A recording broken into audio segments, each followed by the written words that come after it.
Hey, guys, it's 1 in the morning, okay? So just whatever happens, just keep it between you and me.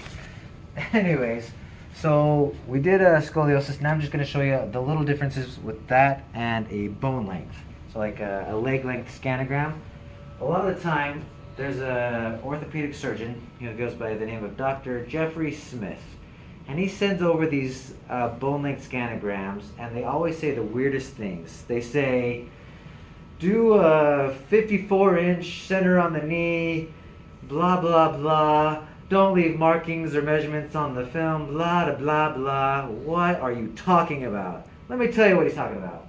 The guy's living in the past. He's like, he can't get over the fact that it's not 1980 anymore. Okay, we're not using film. We're not doing 54-inch things. We have modern technology. Okay, so just ignore all the whole measurement stuff. The other thing is, as for the don't leave markings on the film, he's requesting that the radiologist not leave their measurements on his image so that he can plan his total knee arthroplasty with his own measurements. So what I like to do is I'll send a copy, and then once I'm all done, I'll go in and I'll send a second copy so each doctor can do their measurements and their markups and everybody's happy. So that's how you get around that, okay? Don't stress about anything else. Now the setup, it is a little bit different. You do need the platform. So Francisco, he's gonna just step aside here for a minute. Sorry buddy, you're having a rough day. Stay. Good job. We could get him a walker if we need, I guess. Anyway, so this is just on here by a magnet, okay? So you have to kind of...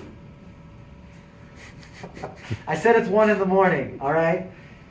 You do need to give it a little muscle, but there's a lever right here. So like, you know, it's not going to stay locked, but you do have to give it a little bit of a nudge to drop it down. So there's that lever.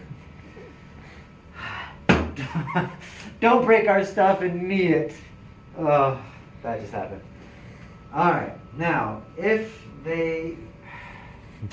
we have this platform which has escaped this room. It's probably in the other room.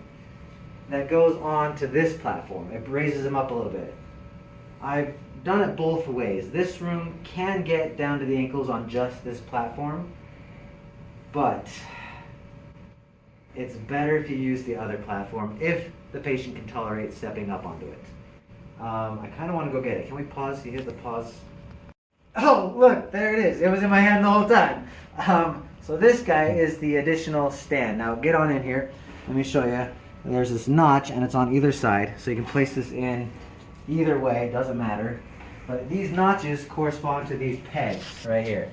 So you want to get these in just right so that when you do, and I like to do just one at a time, but once you get it on, you have to kind of push it in and down.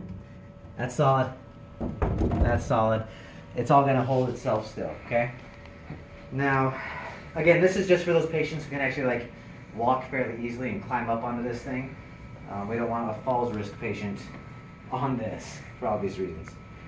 Now, do we dare put Francisco on this thing? Sure, why not? Please don't fall on me, Francisco. Now, if you haven't removed, this is precarious at best. You haven't removed the that guy, whatever you want to call it, the handle. By now, please do so, because, oh golly, Francisco, how we need you to stay. Oh, look at that. Stay.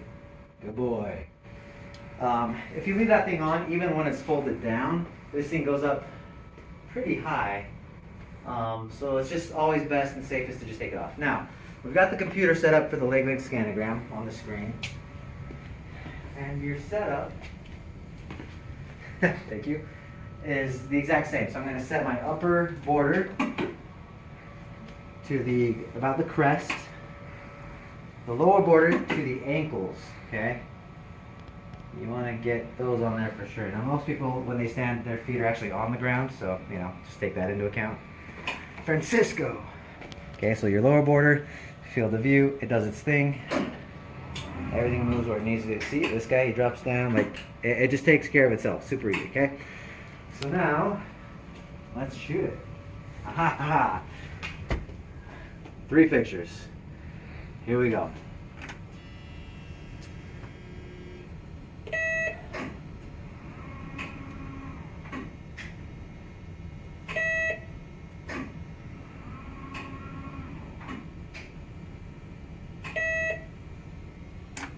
Ready?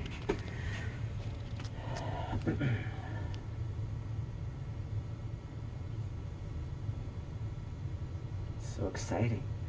I'm anticipating this.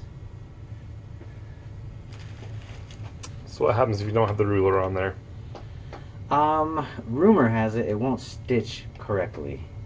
I have always had the ruler on there, so I've never tested that theory. And I'm not really inclined to test that theory because I just like it when it works. Someone else tested it once. It doesn't work. The answer has been given. We are all now smarter for it. Okay. So I probably could have put my field of view a little higher because I didn't get his entire pelvis. So that, I'm sure, maybe would have caused the fourth picture. Who knows? But ideally you get to from the crest to the ankles. You definitely always have to get to the ankles, okay?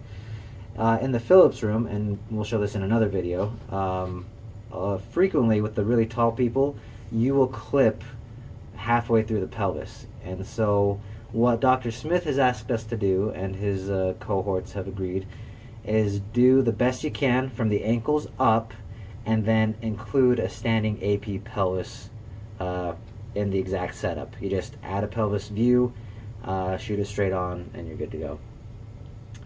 Why is his hand in the x-ray? Didn't we tell him to hold the bars? Man, some patients are just so difficult to work with. There you go. Thanks.